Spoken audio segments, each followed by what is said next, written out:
Welcome to First Unitarian Society of Minneapolis, the birthplace of Congregational Humanism. We carry on that tradition of free thought today, dedicated to promoting a free search for truth, meaning, and justice. Our web address is firstunitarian.org. I'm David Breeden, Senior Minister. Welcome.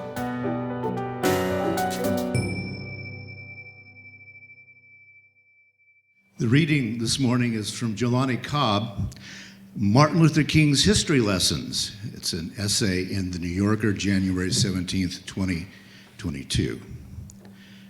This holiday honoring Martin Luther King Jr. sees a nation embroiled in conflicts that would have looked numbingly familiar to him. As school curricula and online discourse threaten to narrow our understanding of both past and future, it's more important than ever to take stock of our history and its consequences, as King did in his speech more than half a century ago. In Montgomery, the civil rights leader spoke of the intransigent optimism that had led activists to fight for change in the face of skepticism about what could actually be achieved. President Biden struck a similar note in his Statuary Hall speech. For those who believe in democracy, he says, anything is possible, anything. This is true, and as the events of both March 25th, 1965 and January 6, 2021 established, anything is possible right now, and that is as much cause for hope as it is for grave concern. End quote. In the reading this morning, Jelani Cobb challenges us to, quote, take stock of our history and its consequences. That's what we will attempt to do this morning. Spoken word artist Christopher D. Sims will explore his lived experience as a black man in America, and I will read from the words of the Reverend Dr. Martin Luther King. Some words of his that were first published in two places. The Stride Toward Freedom book, his first book about the Montgomery story, published in 1958. And I will also be reading from that speech that Jelani Cobb mentions, King's words on the steps of the state capitol of Montgomery, Alabama, March 25th, 1965. Ted Olson has composed some musical responses to the words of Christopher and of Dr. King.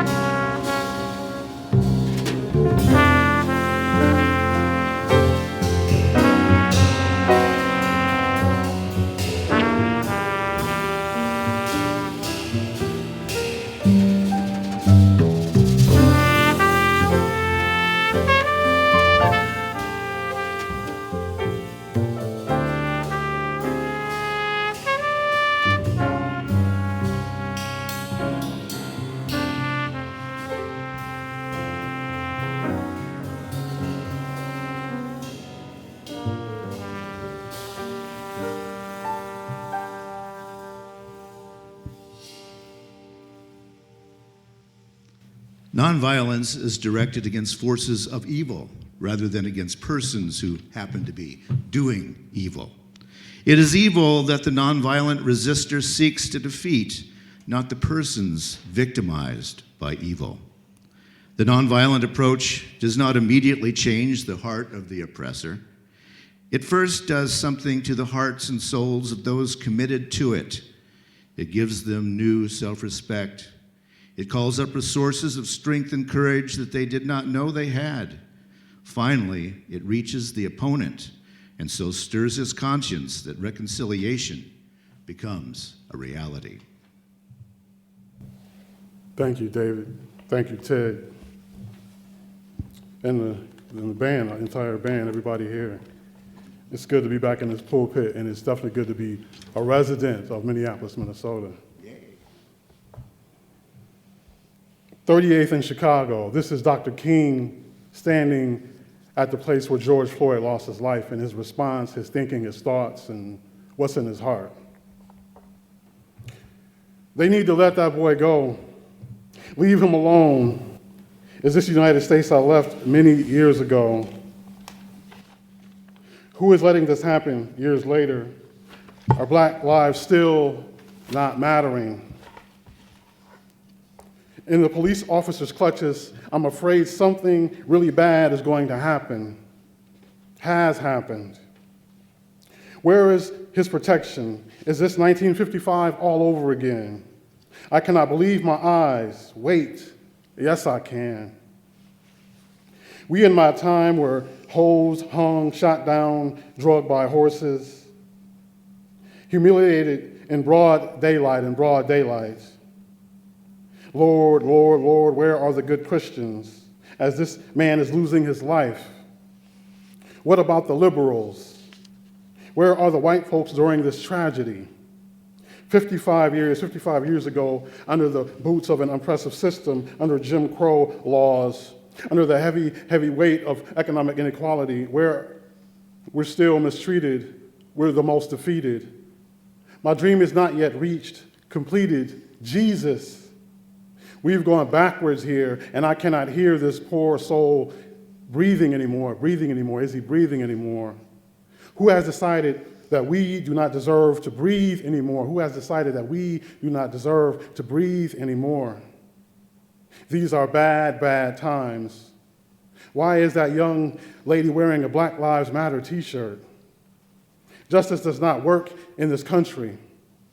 It's all been a lie. They've misled these poor black and brown people. This system is rotten, trash, not trustworthy, evil. 93 years later, and I am watching George Floyd's body lay lifeless. He's laying lifeless. I'm standing at 38th in Chicago. It's cold here, no souls here, no peace here. Only fear, only anger, strangers, danger, death, the downtrodden, the forgotten, the fallen. We keep falling, the Lord keeps calling. Equity keeps stalling. The parents of the dying dark children are bawling. We are still hating. Doesn't anyone see this as devastating? Doesn't anyone see that this is devastating? As I'm evaluating and waiting for someone to come to this black man's aid, I'm thinking I should have never come. I should have never come. I should have stayed back in the past. The future looks dreadful. I'm standing on sacred ground now. Now, George is now dead. This country is lost. Its spirit left a long time ago. The world changed only for a short period of time after 38th in Chicago. After what happened at 38th in Chicago.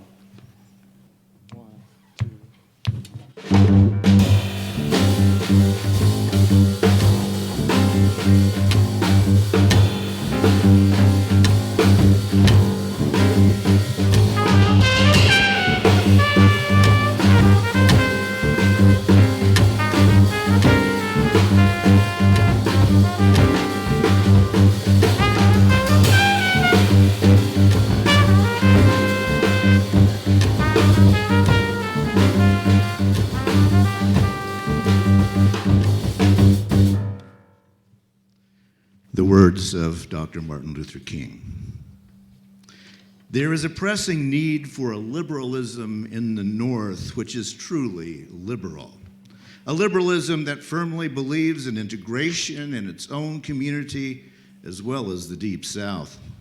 It is one thing to agree that the goal of integration is morally and legally right. It is another thing to commit oneself positively and actively in the ideal. The former is intellectual assent, the latter is actual belief. These are days that demand practices to match professions. This is no day to pay lip service to integration. We must pay life service to it. Agape love does not begin by discriminating between worthy and unworthy people or inequalities that people possess. It begins by loving others for their sakes. It is an entirely neighbor-regarding concern for others which discovers the neighbor in everyone it meets. Therefore, agape love makes no distinction between friend and enemy. It is directed toward both. If one loves an individual merely on account of his friendliness, he loves him for the sake of the benefits to be gained from the friendship, rather than for the friend's own sake. Consequently, the best way to assure oneself that love is disinterested is to have love for the enemy neighbor from whom you can expect no good in return, but only hostility and persecution. Powerful words.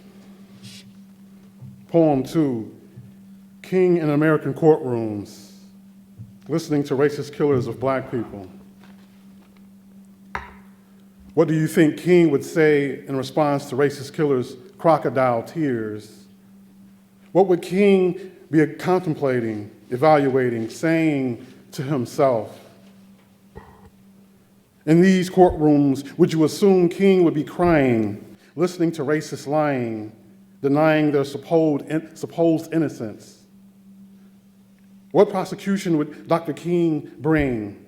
What historical content would he share with the courts that would elevate the prosecution? What kind of poetry and speech would he use to teach or reach the jurors who are deciding racist fates? As the judge would rise, look into Dr. King's eyes, what conviction would the judge see?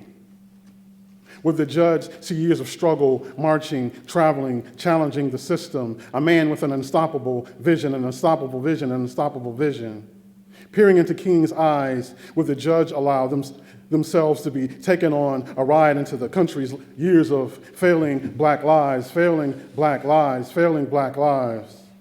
Would they give in and go to Mississippi and Alabama with Dr. King to see what it has been like to be black all this time, to be black all this time, to be racially terrorized all this time? Sitting in a courtroom, standing in a courtroom with racists just like the ones Dr. King faced in his days would encourage the prophet to play history in his mind, find elements of hate and terror now and then in this era. Of course, he would be surprised looking into racist eyes in 2022. Wouldn't you? Especially if you fought so hard years ago to stop an illness, this madness. Imagine you being Dr. King and the world is waiting for you to respond, to react, to speak, to close an argument. Imagine how intense the courtroom would be. Imagine Dr. King's dream being free to take a shot at racists in courtrooms who have never ever cared about a black person. King would be a surgeon slicing and dicing every point the defense made, because he would not have expected for us to be living like this today, like this today, like this today. Because Dr. King would not expect for us to be fighting the same fights he did in his days, in his days, in his days.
Dr. King said these words from the steps of the Capitol after the march from Selma to Montgomery.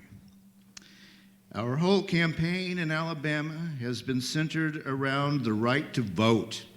In focusing the attention of the nation and the world today on the flagrant denial of the right to vote, we are exposing the very origin, the root cause of racial segregation in the Southland. Racial segregation as a way of life did not come about as a natural result of hatred between the races immediately after the Civil War. There were no laws segregating the races then. And as the noted historian C. Van Woodward in his book, The Strange Career of Jim Crow, clearly points out, the segregation of the races was really a political stratagem employed by the emerging bourbon interests in the South to keep the Southern masses divided and Southern labor the cheapest in the land. You see, it was a simple thing to keep the poor white masses working for near starvation wages in the years that followed the Civil War. Why? If the poor white plantation or mill worker became dissatisfied with his low wages, the plantation or mill owner could merely threaten to fire him and hire former Negro slaves and pay him even less. Thus, the Southern wage level was kept almost unbearably low. Toward the end of the Reconstruction era, something very significant happened. That is what was known as the populist movement. The leaders of this movement began awakening the poor white masses and the former Negro slaves to the fact that they were being fleeced by the emerging bourbon interests. Not only that, but they were uniting the Negroes and white masses into a voting bloc that threatened to drive the bourbon interests from the command post of political power in the South. To meet this threat, the Southern aristocracy began immediately to engineer this development of a segregated society. I want you to follow me through here because this is very important to see the roots of racism and the denial of the right to vote. Through their control of mass media, they revised the doctrines of white supremacy. They saturated the thinking of the poor white masses with it, thus clouding their minds to the real issue involved in the populist movement.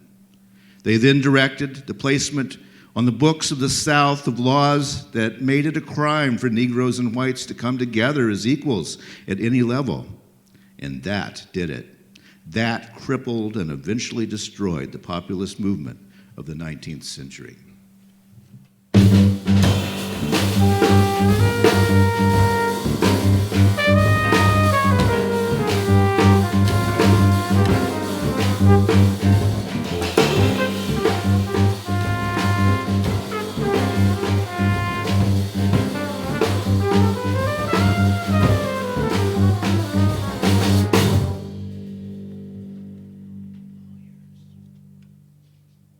Band sounds great this morning. Thank you all. King won the Nobel Peace Prize. King won the Nobel Peace Prize, and violent crime is on the rise in urban areas. Carjackings, robberies, mass hysteria, mass hysteria, mass hysteria. King won the Nobel Peace Prize, and hate is on the rise. Hate has not died. Hate had 3 white guys chasing down Ahmaud Arbery. Later he dies, violently dies. Later he dies, violently dies. King won the Nobel Peace Prize, and Breonna didn't even get a chance to open her eyes. Wake up, stretch, see another day, see another day, see another day. King won the Nobel Peace Prize, and in the streets of Minneapolis, Chicago, Seattle, New York City, there was a collective uprising in the streets where we yelled, no justice, no peace, no justice, no peace, no justice, no peace. King won the Nobel Peace Prize, while deaths of young black and brown people guide the reporting of the nightly news. There is no peace in people of color blues. There is no peace in people of color blues. King won the Nobel Peace Prize, but where is the peace now? Where are the 2 fingers held high in our streets and the way we greet? After we meet, in school buildings where there have been mass killings, at grocery stores where a black man breathes no more, at funerals, wakes, burials, employment lines, shelters, free food lines, when paying high gas and electric bills. Peace, no, I don't see peace, I don't feel peace, I don't see peace or feel peace. King won the Nobel Peace Prize, and yet we are still not wise with weapons of mass destruction still in production. We produce soldiers and warriors and robots and people killing cops, and bodies drop after the sounds of peace-killing tools. Hell, I guess peace is not cool enough. Peace is not cool enough. We gotta be gun-toting and tough and rough and hard and harsh and cold and big and bad and ready to die, even over lies, even over lies. King won the Nobel Peace Prize, and what does this country have to show for it years later?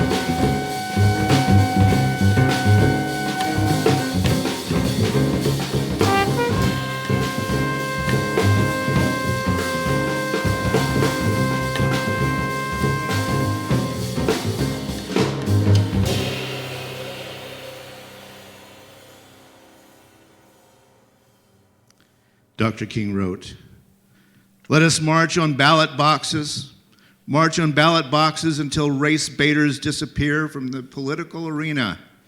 Let us march on ballot boxes until the salient misdeeds of bloodthirsty mobs will be transformed into calculated good deeds of orderly citizens. Let us march on ballot boxes until the Wallaces of our nation tremble away in silence.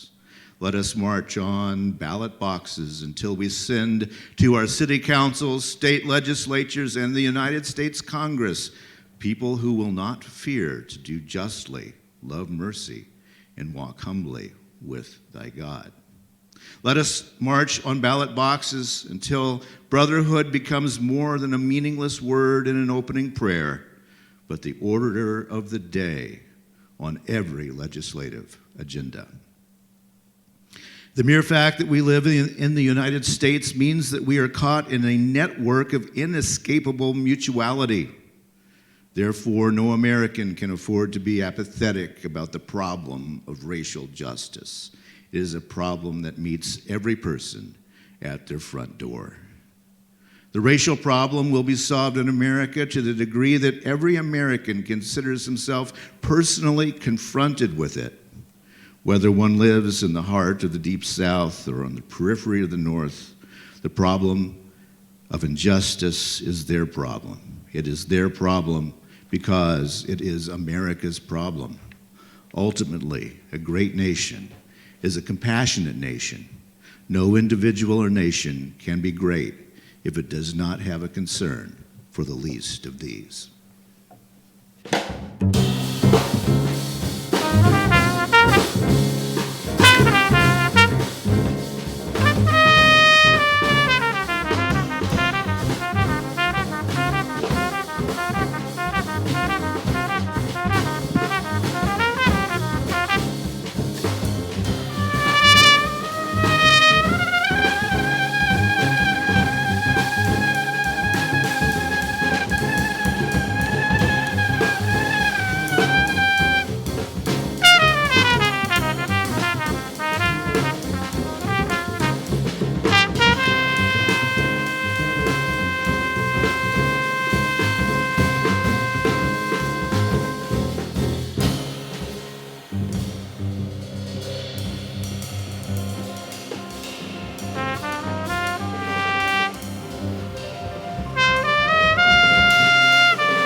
Thanks for listening. You can find much more about humanism and what's happening at First Unitarian Society in Minneapolis by visiting our website at firstunitarian.org.